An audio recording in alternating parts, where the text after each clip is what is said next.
Prostate ni rumwe mu ngingo zigize imyanya myibarukiro y'igitsina gabo. Iki gice giherereye munsi y'uruhago, gikikije umuheha usohora inkari n'amasohoro. Prostate ifite akamaro kanini ko gukora ibitunza intangangabo mbere y'uko zisohoka.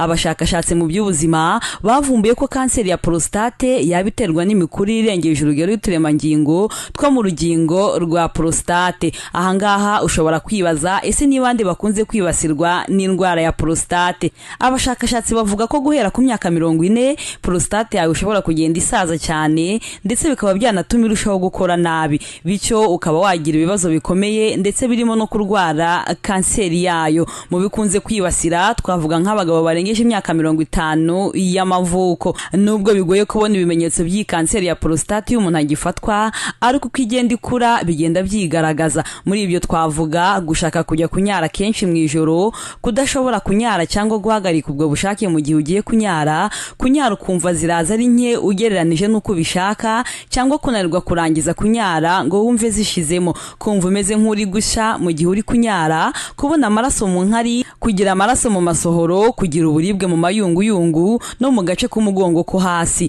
kugira uburibwe cyangwa uburyaryate ku gitsina, kubabara mu magufa yo mu mugongo wo hasi. Ibi ni bimwe mu byongera ibyago byo gufatwa n'indwara ya kanseri ya prostate. Umubyibuho ukabije, guhura n'ibinyabutabire bibi, kunywa itabi, kudakora imyitozo ngororamubiri, imirire itanoze, aha twavuga nko kurya ibinyamavuta byinshi, ndetse n'uruhererekane mu miryango, gukora imibonano mpuzabitsina idakingiye n'abantu batandukanye, abaterura ibiremereye cyane bibarusha ibiro igihe kirekire, kuba warigeze kumenyera gukora imibonano mpuzabitsina nyuma ukabihagarika. Ibi ni bimwe mu byo wakora kugira ngo ugabanye ibyago byo gufatwa na kanseri ya prostate. Kugabanya kurya inyama zitukura ku mafunguro yawe, kwibanda ku mboga n'imbuto ku mafunguro yawe ya buri munsi, gukora imyitozo ngororamubiri bihoraho, kwibanda ku mafunguro arimo vitamini E n'arimo imyunyungugu ya selenium, kwisuzumisha kanseri ya prostate byibuze rimwe mu mwaka. Abahanga mu by'ubuzima bagira inama abagabo bose bari mu kigero cy'imyaka 50 kuzamura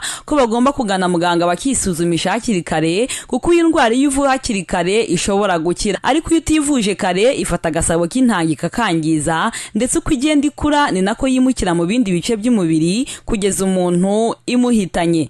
Eminante Umugwaneza, Flash TV.